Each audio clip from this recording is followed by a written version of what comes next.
Mesdames, Messieurs, bonsoir. Merci de votre fidélité. Voici les titres à développer pour ce 20h. Avez-vous déjà payé la taxe sur les véhicules à moteur? Un contrôle inopiné a été lancé ce jeudi devant certaines structures de l'administration publique à Cotonou.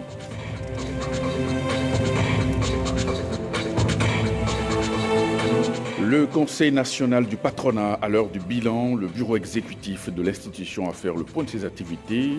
C'est au cours d'une assemblée générale tenue à Cotonou.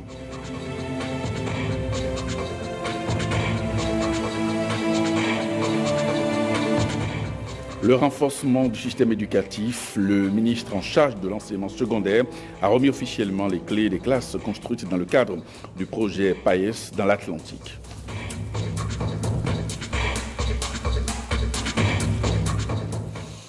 Merci et bienvenue à cette édition. La Cour constitutionnelle, 6e mandature, rend public ses audiences. 12 dossiers étaient à l'ordre du jour pour ce premier exercice de la haute juridiction. On fait le point avec William Tchoki. C'est un contrôle de constitutionnalité à la requête du président de la République. C'est une première à la Cour constitutionnelle après la modification de son règlement intérieur. Une audience publique pour juger de la recevabilité des requêtes à elle adressées par les autres institutions de la République, y compris le judiciaire et tous autres citoyens béninois. Au titre de ce premier exercice, 12 dossiers, 5 ayant pour requérant le président de la République, les 7 autres déférés à la Cour par des concitoyens. Si le chef de l'État, dans ses recours, demande le contrôle de la conformité à la loi fondamentale du 11 décembre 1990 de certaines lois adoptées à l'Assemblée nationale, d'autres requérants demandent de déclarer contraire à la Constitution la nomination de André Katari en tant que personnalité de grande réputation et Joseph Diogbenou comme membre et président de la Cour constitutionnelle. Saisi d'une requête en date à Cotonou du 18 juin 2018, enregistrée à son secrétariat à la même date sous le numéro 1096-183-20-18, par laquelle M. Léonce Bouadé demeura à Cotonou, boîte postale 01.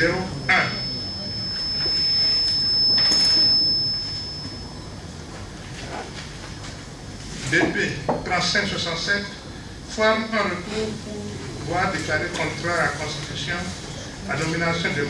Joseph Diogbenou en qualité de conseiller à la Cour constitutionnelle et subséquemment en qualité de président de la dite Cour. Après examen des 12 dossiers par les sages de la Cour, les 5 requêtes du président sont déclarées recevables, 6 dossiers ont été rejetés. La requête portant régulation du fonctionnement du COSLEPI a permis à la Cour de déclarer ce qui suit.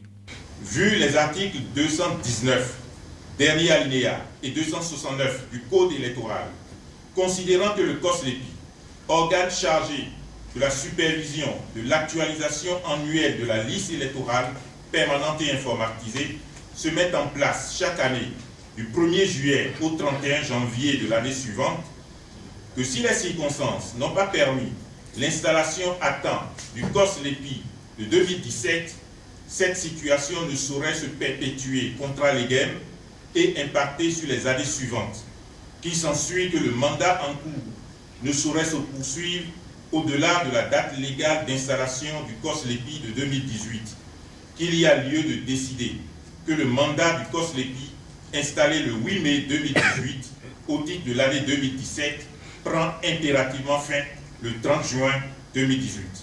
Décide, à titre premier, le mandat du COSLEPI installé le 8 mai 2018 au titre de l'année 2017 prend impérativement fin le 30 juin 2018.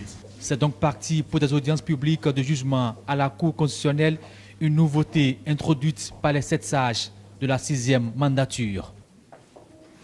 Sur invitation de son homologue japonais, M. Taro Kono, le ministre béninois des Affaires étrangères et de la coopération s'est rendu en début de semaine à Tokyo pour une visite de travail et d'amitié au cours de son séjour en terre nippone. Aurélien Agbenossi a exploré avec son homologue les voies et moyens pour une consolidation des liens de coopération entre les deux pays. À l'issue de leur rencontre, les deux personnalités ont conjointement animé une conférence de presse au cours de laquelle plusieurs questions liées à la coopération et à l'actualité internationale ont été abordées. Le compte-rendu est signé Renaud Capo, Patrick Pelengwe. Sur l'axe Cotonou-Tokyo, la diplomatie est mise en branle pour un partenariat économique beaucoup plus renforcé. Le pays du soleil levant et le Bénin s'affichent côte à côte avec la ferme volonté de ratisser large pour une coopération plus étroite. C'est suite à l'invitation de son homologue Taro Kono que le chef de la diplomatie béninoise a foulé le sol nippon pour cette visite de travail et d'amitié. À Tokyo, les deux personnalités ont passé en revue les aspects politiques et économiques de la coopération bénino-nippone à la faveur d'une séance de travail élargie. Cette rencontre bilatérale a été suivie d'un échange de notes entre l'ambassadeur du Bénin près le Japon, Adeshibu Makarimi, et celui du Japon près le Bénin, Kiyofumi Konishi. Signature et échange de documents et chaudes poignées de main, le Bénin et le Japon réaffirment leur volonté de fouetter ce lien de coopération dont les domaines d'intervention sont aussi variés que divers. Je vous remercie. Je vous prie de bien vouloir échanger les mains dans ce moment.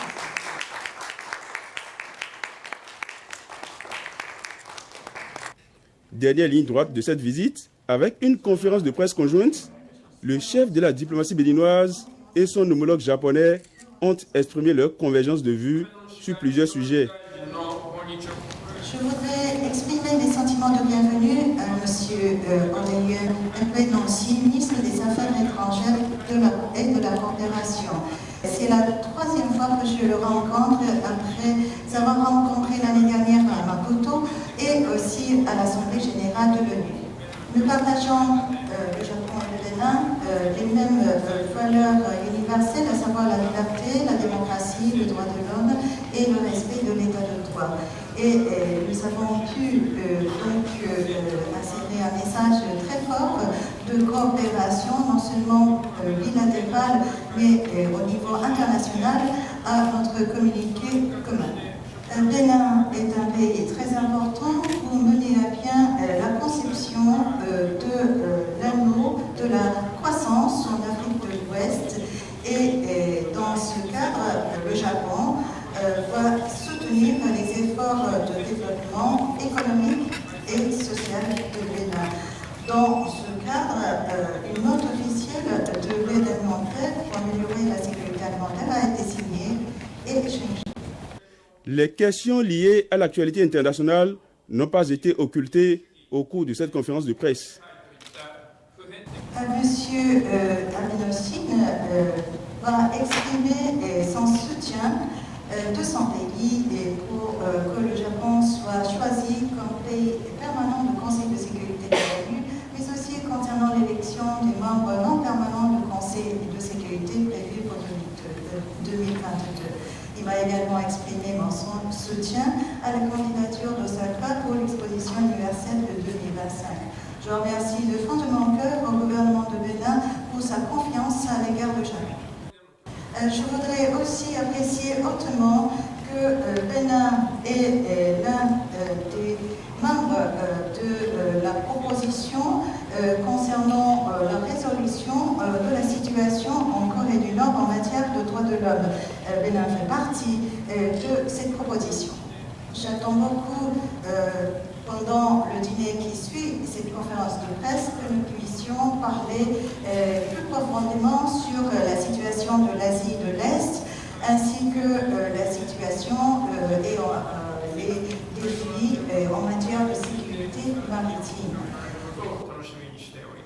Sentiment de gratitude exprimé par le ministre béninois des Affaires étrangères en direction du pays du soleil levant, Aurélien Agbenossi a dit la reconnaissance du Bénin à l'égard du Japon pour l'appui et le soutien à la nouvelle dynamique en cours depuis l'avènement du président Patrice Talon. C'est la troisième fois que je vous rencontre et j'ai le privilège d'échanger avec vous ce soir sur les voies et moyens de consolider les voies et moyens de renforcer les relations entre le Japon et le Bénin. J'ai noté, Monsieur le ministre, une disponibilité mutuelle pour le renforcement de nos relations dans tous les domaines et leur élargissement à des partenariats innovants sur la base des valeurs universelles que nous partageons, à savoir la liberté, la démocratie, les droits de l'homme, l'état de droit et la bonne gouvernance.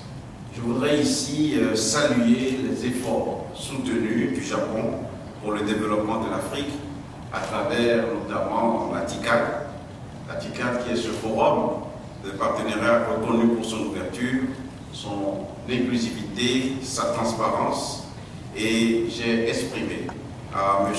Kono notre attitude et notre volonté de nous impliquer davantage dans la mise en œuvre des actions de la TICAD pour des impacts plus visibles. Je veux signaler qu'au Bénin, la technologie performante ainsi que le savoir-faire du Japon sont les bienvenus dans tous les domaines stratégiques de notre développement, le domaine des équipements, le domaine des investissements, le domaine des infrastructures, de la logistique portuaire par exemple. Je voudrais exprimer ici toute la reconnaissance de mon pays, le Bénin, à l'égard du Japon pour l'appui et le soutien à la nouvelle dynamique en cours dans mon pays depuis l'élection du président Patrice Talon. J'ai expliqué au ministre Darokano tout à l'heure cet effort que nous faisons de faire des réformes, de lutter contre la corruption, de changer la manière de gérer les affaires publiques et de faire en sorte de mériter l'amitié, le partenariat de pays sérieux. Et c'est cette occasion aussi pour confirmer au ministre Darokano que nous serons présents à la conférence ministérielle de la TICAD et que mon président sera également au sommet de la TICAD 7. Et je voudrais vous informer que j'ai profité de cette occasion pour, au nom du président Patrice Talon, au nom du gouvernement du Bénin, exprimer au ministre Darokano le désir, le souhait du Bénin d'accueillir le sommet de la TICAD 8 à Cotonou en 2022, ceci pour manifester notre soutien et notre amitié au Japon. Je voudrais aussi dire qu'en ce qui concerne les questions relatives à la paix, la stabilité dans nos régions respectives, j'ai réitéré notre volonté d'œuvrer pour la stabilité et la paix dans le monde, conformément aux valeurs que nous avons en partage, les valeurs de respect, d'éthique, d'équité, de dialogue chers à nos deux pays. Nous avons bien évidemment convenu que le Japon et le Bénin continuent cette coopération dans les cadres multilatéraux, dans l'intérêt des deux pays, et ce faisant, nous allons continuer par nous soutenir dans le cadre des élections internationales. Enfin, je voudrais encore une fois exprimer ma sincère gratitude et tous mes remerciements au ministre Darokano, aux autorités et au peuple japonais pour l'hospitalité que ma délégation et moi-même avons reçue ici. Et je voudrais l'inviter à visiter le Bénin dès que son agenda le permettra. Dans les domaines de la santé, de l'agriculture, de l'éducation et de la pêche, le Japon s'illustre comme un important partenaire pour le Bénin. Un atelier d'harmonisation des budgets sectoriels des différents ministères intervenant dans le processus électoral. Cette réunion est initiée par la Commission électorale nationale autonome, Sénat. Blaise Adampo, Alexis Sewon. Experts des questions électorales et responsables à divers niveaux des structures impliquées dans l'organisation des élections au Bénin sont les acteurs conviés à cette rencontre. En 3 jours de travaux, ils auront à trouver des stratégies pour la réduction du coût des élections. Les présentes assises visent les objectifs suivants. Recenser l'ensemble des rubriques à prendre en compte dans le cadre de l'élaboration des budgets sectoriels des élections. Définir les principaux éléments de coût des élections au Bénin, conformément aux dispositions du Code électoral. Faire une estimation de la masse horaire de travail de chaque agent électoral, à l'exception des coordonnateurs d'arrondissement lors des scrutins en vue de leur évaluation. Proposer enfin des taux harmonisés de primes à payer aux agents électoraux recrutés par les différentes structures impliquées dans l'organisation des élections. Plusieurs communications vont meubler les échanges. L'une d'entre elles porte sur les enjeux et défis de l'harmonisation des budgets des dépenses électorales. Il n'y a pas de normes dans la prise en charge de l'ensemble des agents qui interviennent dans les élections. Il faut aussi discuter pour pouvoir élaborer ces normes-là. Les normes, c'est-à-dire aussi bien en ce qui concerne le paiement des primes que dans le temps de travail que chaque agent électoral doit effectuer. Au thème de la rencontre, un rapport stratégique sera remis à la Commission électorale nationale autonome Sénat. Il va sûrement servir à une meilleure organisation des prochaines élections au Bénin. L'opération de contrôle de paiement de la taxe sur les véhicules à moteur est relancée. Cette fois-ci, la première cible, ce sont les véhicules des fonctionnaires d'ITAR. Ce jeudi, les agents de la Direction générale des impôts ont effectué un contrôle inopiné devant quelques administrations publiques. Rebecca Kanyaoundé, Louis Kodoua. Le livret est avec nous. Dès que vous payez, on vous retourne votre livret. Elle a 112 heures pour s'acquitter de cette obligation fiscale. La TVM, taxe sur les véhicules à moteur. L'opération redémarre ainsi. Première cible, les agents de l'État. Bonjour madame. Oui, c'est un contrôle sur la TVM. C'est pour aller passer. Direction générale des impôts, tour administrative, ministère de l'économie et des finances. Ce sont là les administrations qui ont reçu la visite des agents en charge du contrôle de la TVM. Nous-mêmes, nous devons être à jour avant de prétendre contrôler les autres. Ceux qui ont payé n'ont pas eu tort de payer parce qu'il faut la justice fiscale. Il ne faudrait pas que d'autres payent et que d'autres ne payent pas. Et à partir des jours à venir, nous ferons les autres ministères tels que le ministère de l'enseignement supérieur, le ministère de la fonction publique, etc., le ministère de la santé. Donc on va se positionner à l'entrée de tous les ministères pour vérifier si les fonctionnaires se sont acquittés de leur taxe sur les véhicules à moteur.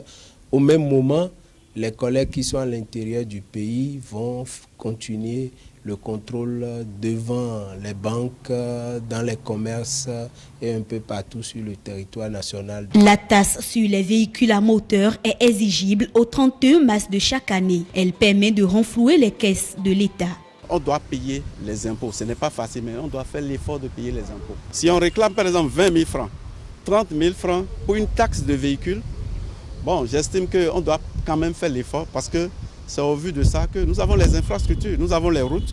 Lorsque le gouvernement construit de belles routes, on est content, on passe dessus. Et nos véhicules sont quand même en bonne santé, vous savez. Et 1 kilomètre de route, de goudron, vous savez combien de milliards ça coûte? Il faut des ressources. On n'a pas le choix que de percevoir les impôts. Fini donc la période de grâce. Place au contrôle. Tout retard de paiement est sanctionné par l'application d'une pénalité de 20% sur le montant dû. En principe, quand il n'est pas à jour, on lui retire le livret, on lui délivre une fiche et il vient payer. Mais prochainement, d'abord la loi a prévu aussi qu'on pouvait immobiliser le véhicule, l'envoyer en fourrière. Mais pour le moment, on est toujours dans la phase de sensibilisation. Bientôt, on en viendra où, comme dans les pays, dans beaucoup de pays où on a eu la chance de passer, lorsque vous ne payez pas votre taxe sur les véhicules, on vous arrache. Le gouvernement vous arrache le véhicule. La TVM est instituée depuis décembre 2000. C'est un impôt qui frappe les véhicules à moteur d'au moins 3 roues immatriculés au Bénin et utilisés pour le transport en commun ou en privé. Le bureau exécutif du Conseil national du patronat du Bénin a rendu compte de ses activités au titre de l'année 2017 à ses membres. Au cours de cette rencontre, il a aussi annoncé les perspectives pour 2018. Cette Assemblée générale s'est tenue à Cotonou. Et là, on partit Daniel Anna. Le comité directeur du Conseil national du patronat du Bénin rend compte des activités menées au cours de l'exercice écoulé aux chefs d'entreprise membres de l'institution. C'est une prescription statutaire qu'impose le règlement intérieur du CNP Bénin. Ainsi, au cours de cette assemblée générale, 4 points sont adoptés. Le procès verbal de la dernière assemblée générale du 17 mars 2017. Le projet de rapport d'activité de 2017, le projet de rapport financier de 2017, le projet de programme d'activité de 2018 et le projet de budget 2018. Le CNP Bénin, au cours de ces dernières années, a traversé une crise sans précédent. Les objectifs et nobles ambitions de cette institution sont restés vœux pieux. Le programme d'activité qu'on avait adopté, il a été partiellement exécuté.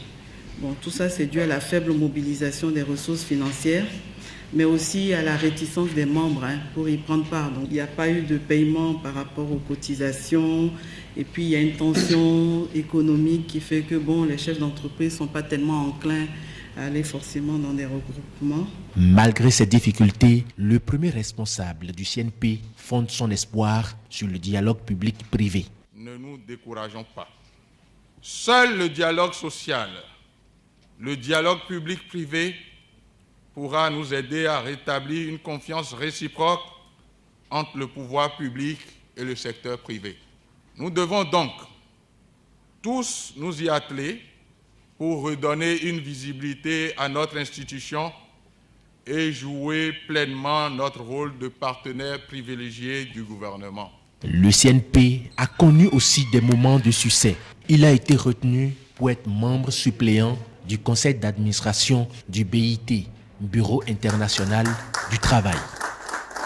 Atelier de sensibilisation sur les droits des travailleurs et les employeurs affiliés à la Caisse nationale de sécurité sociale. L'objectif est de mettre la lumière sur le fonctionnement de la Caisse ainsi que sur ses exigences. Au total, 6 communications ont meublé ces échanges. L'activité a eu lieu à Cotonou. Cécile Rondé, Simon Vian. La Caisse nationale de sécurité sociale lève un coin de voile sur ses prestations. Connaître ses droits et en jouir pleinement, mais aussi reconnaître ses obligations, sont les motifs qui justifient la tenue de cette séance d'information. Lorsque un employeur embauche un travailleur, il a l'obligation de le déclarer à la Caisse nationale de sécurité sociale. Et ceci dans les 48 heures. Il le déclare. La Caisse a l'obligation d'attribuer un numéro d'affiliation à ce travailleur-là. Une fois le travailleur déclaré, l'employeur a l'obligation de verser les cotisations, soit mensuellement ou trimestriellement. C'est selon le cas. Après avoir versé les cotisations, l'employeur a l'obligation de produire chaque trimestre les listes nominatives des travailleurs qu'il emploie. Et là, après ça, maintenant, l'employeur a l'obligation de se soumettre au contrôle de la Caisse nationale de sécurité sociale. La loi fait donc obligation aux employeurs de déclarer leurs agents à la Caisse 2 jours après embauche pour s'assurer que les règles de sécurité sociale sont respectées par les employeurs. La Caisse effectue des descentes périodiques sur le terrain. Toute déclaration faite tard est rétroactive. Tout à fait. Lorsque un travailleur il est embauché en 2016 et qui n'a pas été déclaré, lorsque nous descendons lors de nos contrôles, quand nous apercevons dans les livres de l'employeur que depuis 2016, X travaille sans être déclaré, quand nous l'obligeons à le déclarer, c'est rétroactif à compter de la date de prise de service. La CNSS couvre 3 catégories de prestations. Les prestations familiales et de maternité, les prestations liées aux risques professionnels et aux pensions pour les personnes admises à faire valoir le droit à la retraite. La réalisation des infrastructures routières reste une priorité pour l'exécutif. Le préfet de l'Atlantique s'est rendu sur le chantier de construction du pont de Ouamen pour y constater l'évolution des travaux. Occasion pour lui d'échanger avec les responsables en charge des travaux. Anthony Alaka, Marianne Bossemede. Mettre fin au calvaire et garantir une mobilité facile aux habitants de Ouamen et environ. Le nouveau pont en construction y contribuera. L'autorité préfectorale, pour s'assurer du niveau d'évolution des travaux, a marqué un arrêt sur le chantier. Des matériels qui devaient venir donc de l'étranger, on est venu donc apprécier avec vous. Et depuis, si on a pu faire venir donc ces matériels et comment le travail avance. Pas de souci à se faire, les travaux vont bon train. À ce jour, nous sommes à peu près à un taux d'avancement de 65%. L'ensemble des éléments sont préfabriqués et on attendait la plateforme de lançage.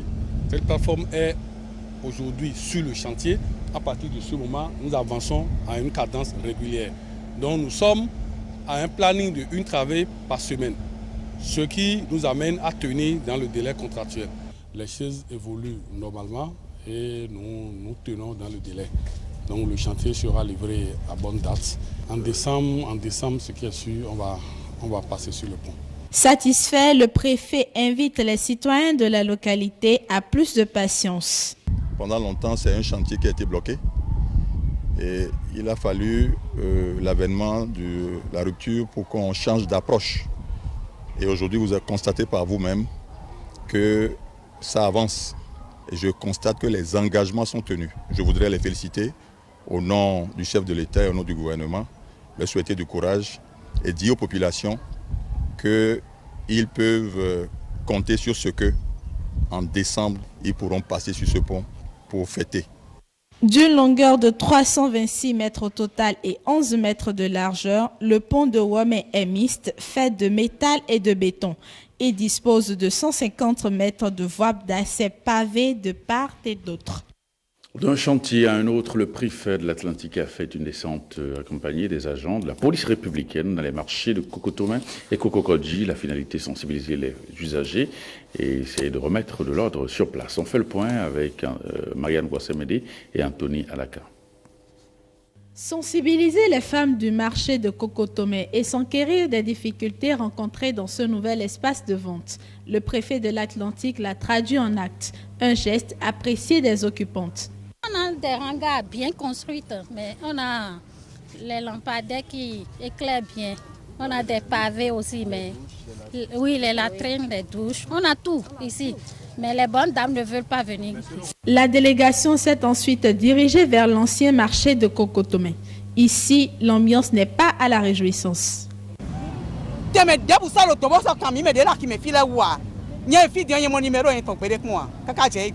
Vous avez cette grande responsabilité de transférer le marché. Plus question d'intérêt, plus question de politique. On veut la sécurité des femmes. De l'autre côté, elles vont vendre aussi. Donc le prochain marché, mes chères populations de Kokotomé, ça va s'animer de l'autre côté. Là où l'État a consenti beaucoup d'efforts. Là où c'est assaini. DDPN, je ne suis pas venu négocier certaines choses qui sont non négociables pour moi. Je veux tout de suite là qu'on commence par me dégager tout ça. Le marché de Kokokodji n'a pas été occulté. Entre déguerpissement et lamentation, le consensus sera trouvé.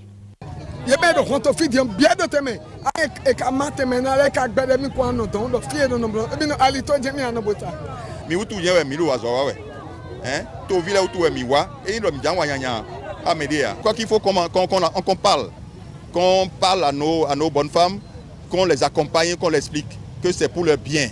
Il faut qu'ils appellent nos marchés, c'est à peine que le taux de remplissage atteint 40%. Il y a de la place dans les marchés. Les marchés sont assainis aujourd'hui, on a commencé et on va poursuivre. Ces différentes actions s'inscrivent dans le cadre de la modernisation des marchés.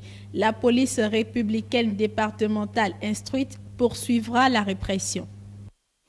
Après Abomey-Calavi dans l'Atlantique, le comité de stabilité financière et d'assainissement du secteur de la microfinance a tenu dans la journée d'hier une séance de sensibilisation avec les élus locaux et communaux du littoral. L'objectif demeure le même, les associer à la lutte pour l'assainissement du secteur de la microfinance au Bénin. Pétroli Lokoso. Le comité de stabilité financière et d'assainissement du secteur de la microfinance continue son périple. Ici, dans le littoral, élus locaux, communaux et membres du comité départemental de sécurité sont invités à une franche collaboration dans le cadre de la lutte contre l'existence des structures illégales de microfinance. Notre séance a pour objectif d'informer largement les acteurs clés du département du littoral, de les sensibiliser sur la question des structures illégales de collecte d'argent. Le préfet du littoral épouse la vision du comité et exhorte les élus locaux de son département à dénoncer les structures de microfinance opérant en marge de la réglementation en vigueur. Je voudrais dire que leur participation est capitale dans ce dispositif que nous allons mettre en place pour décourager les indélicats. Puisque c'est eux qui maîtrisent l'emplacement géographique de ces institutions de microfinance. Les élus locaux, en cas de non-dénonciation, seront accusés de complicité. Si nous constatons que sur leur territoire, il y a des structures qui opèrent illégalement, au mépris des tests en vigueur, et que, de leur côté, de par leur position, ils n'engagent aucune action pour faire détecter ces structures, nous parlerons de collusion, nous parlerons de complicité. Plusieurs communications ont été présentées à l'assistance, dont une portant sur la lutte contre le blanchiment de capitaux et le financement du terrorisme. L'une des missions du même comité de sensibilisation. Une liste des structures de microfinance agréées sera remise à chaque participant au thème de la rencontre. Les agents de la police municipale de Cotonou suivent depuis hier, j'allais dire, une formation sur le concept de police communautaire. Alors, plusieurs communications sont prévues pour meubler cet atelier. Ces communications devront permettre aux participants de mieux coopérer avec les populations. La formation se déroule à Cotonou et dans Moupatine, Daniel Ada. Au cœur de cet atelier, la question du rapport qui devrait exister entre la police municipale et la population dans les villes à statut particulier du Bénin. C'est une session de formation qui est la bienvenue parce que depuis votre sortie de l'École nationale de police, vous n'avez plus eu l'occasion de faire des recyclages, de faire des stades de remise à niveau pour améliorer votre employabilité, pour améliorer la qualité de vos prestations sur le terrain. Je voudrais vous convier à être assidu, ponctuel et à suivre attentivement les modules de formation qui vous seront présentés. C'est donc parti pour 72 heures de formation axée sur le concept de la police communautaire. Une formation assurée par les professionnels de la police républicaine. Chers apprenants, au terme de ce séminaire, vous serez à même d'identifier les principes fondamentaux de cette nouvelle approche de police communautaire, de découvrir la mallette pédagogique conçue par les experts sur la police communautaire, d'intégrer les attentes des citoyens dans la production de la sécurité et d'améliorer la qualité de vos rapports avec les citoyens par le changement de comportement. D'ores et déjà, je vous rassure de la disponibilité des formateurs qui mettront tout en œuvre pour faire passer leur message.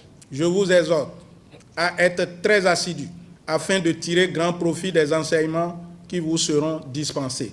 Cette formation, la deuxième du genre, est rendue possible grâce à l'appui technique et financier de la fondation allemande Hans Seidel. Les membres du comité de pilotage du programme d'appui au développement territorial ont marqué une pause quelques mois après la mise en œuvre du programme. C'est à la faveur de la première session du PADT, une occasion pour l'Union européenne d'inviter au respect des principes. Jean-Claude James pour le reportage. Une rencontre à double objectif. Le premier, installation des membres du comité de pilotage du PADT, programme d'appui au développement territorial, et le deuxième objectif relatif aux stratégies à adopter pour réussir la mise en œuvre du programme. C'est une opportunité que nous avons d'interagir sur des réformes importantes du secteur, mais en même temps c'est une responsabilité et donc je nous invite à prendre la mesure de la chose. Pour mieux jouer notre rôle dans la mise en œuvre du PADT, la présente session offrira l'occasion de présenter le contenu du PADT. Elle se penchera aussi sur le niveau de mise en œuvre actuel du projet. Ce programme est soutenu par l'Union européenne à travers le 11e FED, Fonds européen de développement. Mais l'UE, qui accorde beaucoup de crédits à la décentralisation, souhaite que le contenu du programme soit respecté. Nous sommes tout à fait disposés à continuer à travailler avec nos amis béninois sur la décentralisation. Nous restons attachés à certains principes de ce PADT qui devront être préservés si nous devons continuer à travailler ensemble de la manière dont nous travaillons ensemble actuellement dans ce secteur. La balle est désormais dans le camp des 13 membres du comité de pilotage du PADT qui doivent faire preuve de rigueur afin que le Bénin ne perde pas l'appui financier de l'UE. L'appui du gouvernement au monde scolaire secondaire s'est une fois encore manifesté. Le ministre Maounyon Kakpo a officiellement remis les clés des modules de classe au programme PAES dans le département de l'Atlantique. On fait le point avec Daniel Ada, Jérôme Mouba. Ouf de soulagement pour les élèves et enseignants du CEG Toria Vamé. De cet apatam, ils passeront désormais à ce module de 4 salles de classe entièrement équipées. Avec le soutien de l'Agence française pour le développement, le gouvernement béninois matérialise ainsi sa vision de l'école. Le développement passe d'abord et avant tout par l'école. C'est pourquoi le gouvernement de la République, en partenariat avec l'Agence française de développement, a pu mettre sur pied le projet d'appui à l'enseignement secondaire avec un coût de plus de 6 milliards de francs pour ce projet. Et vous comprenez que cela est d'une importance capitale.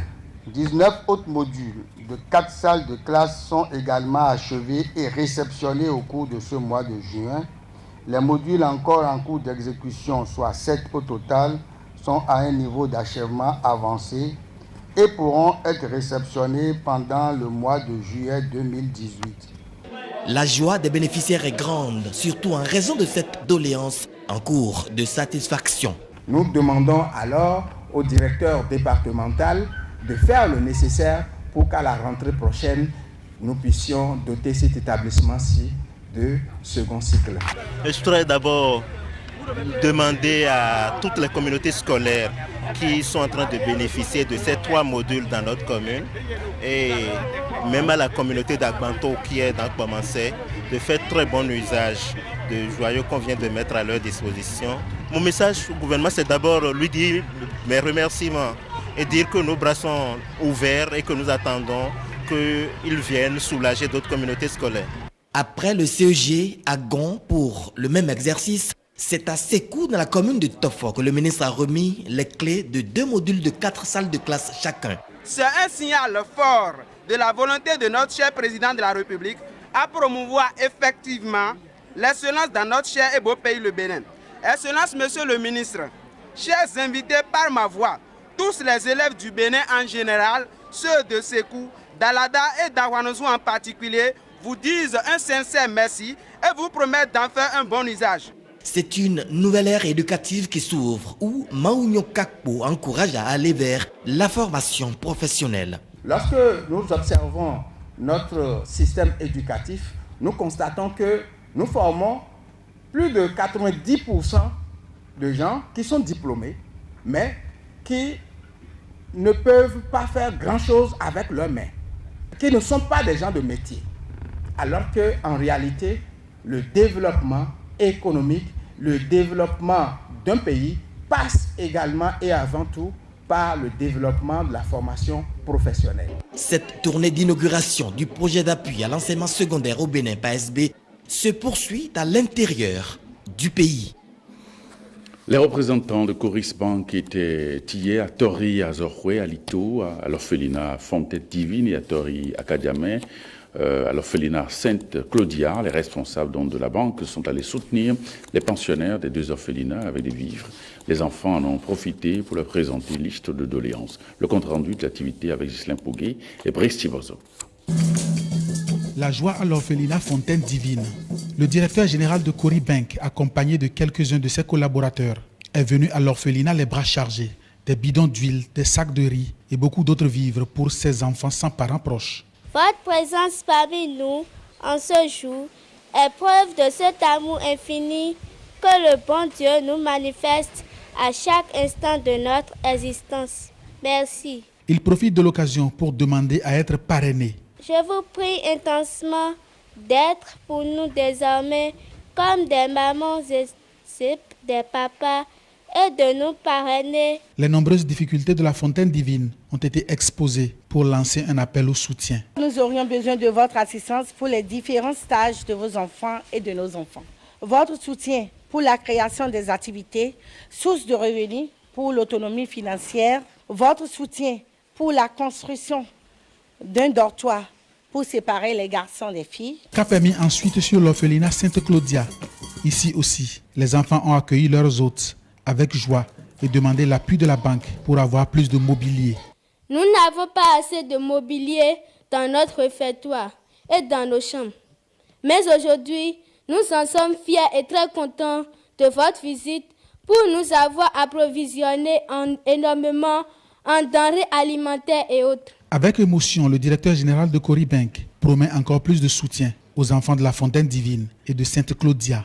Un orphelinat où il y a des enfants qui, chaque jour, doivent se battre pour avoir l'amour dont nous jouissons facilement. Quand je regarde ces enfants, je peux voir en eux des jeunes qui ont l'avenir devant eux.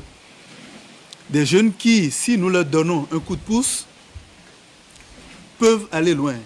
Photos de famille et danse ont clôturé cette journée. Le complexe scolaire Jean-Michel Faucon vient d'être gratifié d'une infrastructure sportive par la Fondation Suarez. Le compte-rendu de la cérémonie d'inauguration avec Innocentia Aladabé, Patrick Ayadji et Michel Elewe.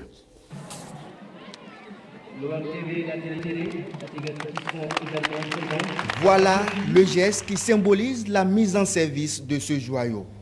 Un terrain de sport au profit des élèves et étudiants du complexe Jean-Michel Le Faucon. Cette enceinte sportive va abriter des rencontres dans plusieurs disciplines, le handball, le volleyball et le basketball. Cette infrastructure va combler les attentes des apprenants de ce haut lieu du savoir. Le sport est cette magnifique école de courage et de la vie où l'on découvre le plaisir de progresser et de se dépasser, où l'on apprend la volonté et l'envie de vaincre, mais aussi la solidarité et le respect de l'autre. Nous espérons que tous ceux qui utiliseront le terrain multisport du Faucon sauront développer ces comportements. Un sincère remerciement à la Fondation Suarez et à tous ceux qui, d'une manière ou d'une autre, ont contribué à la réalisation de cette infrastructure. Bon usage sera fait de ce joyau. Plaise au ciel, sortiront de ce terrain de grands champions pour le bien de la nation.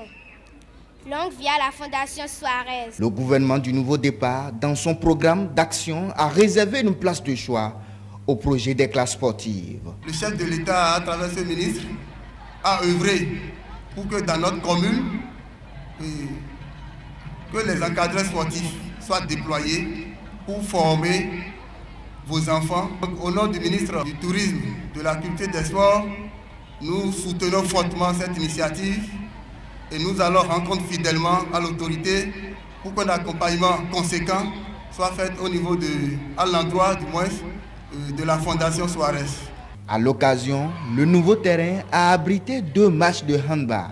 Des démonstrations de karaté et de gymnastique ont aussi donné un cachet spécial à l'événement. Un événement qui a par ailleurs reçu le soutien de certains responsables de fédérations sportives du Bénin.